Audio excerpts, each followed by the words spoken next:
A lot of Donald Trump's friends and allies and just people who are desperate to suck up to the president, the ones who've been working overtime to try to overturn the United States election and effectively destroy the United States, they're going to find themselves in a world of financial pain in the very near future as they continue to slander the voting machine company Dominion Voting Services. The most recent person to receive a cease and desist letter, and the one who has said she ain't going to cease and desist from Dominion for spreading lies about the inaccuracy of their machines, is Melissa Caroni. Now, you may remember her as the woman who Rudy Giuliani brought out as his star witness to talk about all the voting fraud she witnessed, and she ended up kind of looking like a bit of a wacko person. SNL mocked her relentlessly. We did a video on it. Everybody remembers Melissa Caroni. You may not know her name, but you've seen her. Either way, she continues to go out there because she has now become a right-wing media darling. She continues to go out there and say that Dominion voting machines are horrible. They cannot be trusted. They're switching votes, things like that. None of which she has any evidence whatsoever to prove.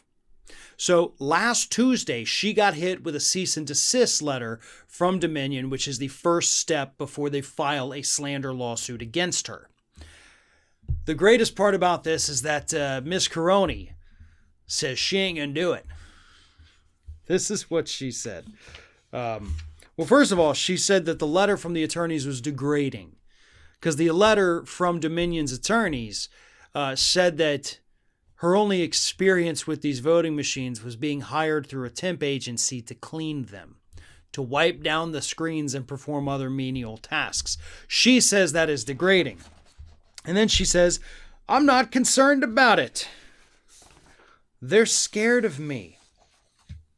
And she vows to not stop. You're going to get sued. You're going to get sued very soon. And you need to find a good lawyer. And please don't let it be Rudy Giuliani, because you're going to get sued and you're going to have to pay a lot of money. And if you're unable to pay that money, then there's a chance you may end up in jail for your lies. You're not going to become a right-wing media star. You're not going to become a right-wing media icon. You're this season's Ken Bone. You're Joe the Plumber. You're something that pops really quick, and then 2 months from now, everyone's going to be like, what, who, what? I don't even remember that thing. Just like I'm sure there's a lot of people watching this saying, what the hell is a Joe the Plumber? What's a Ken Bone? You work in this industry long enough, you start to remember all kinds of obscure stuff. But yes, that is what this woman is. She doesn't have the financial resources to survive a slander lawsuit. She also apparently doesn't have the capacity to understand what is at stake here. That's what's so scary about this. I truly believe that she doesn't quite know. She has gone too far deep into these right-wing conspiracy theories to not understand that there are real-world consequences to these things. Somebody needs to explain that to her. Some lawyer, a good lawyer, not any of the ones that have worked for Trump or worked on behalf of Trump. None of them. No Lynn Woods or Sidney Powell's or Giuliani's or Jenna Ellis's. No. She needs a real lawyer to sit her down and be like, look, you're going to pay a lot of money that you don't have. And if you're not able to pay that money, you're going to be in a world of financial pain probably for the rest of your life. This isn't a game. This isn't funny. And you're not going to walk away from this with some kind of right-wing career. This is going to ruin you.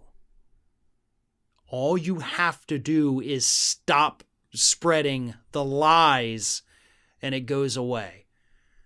But this woman, by her own admission, isn't even willing to do that. She is willing to ruin the rest of her life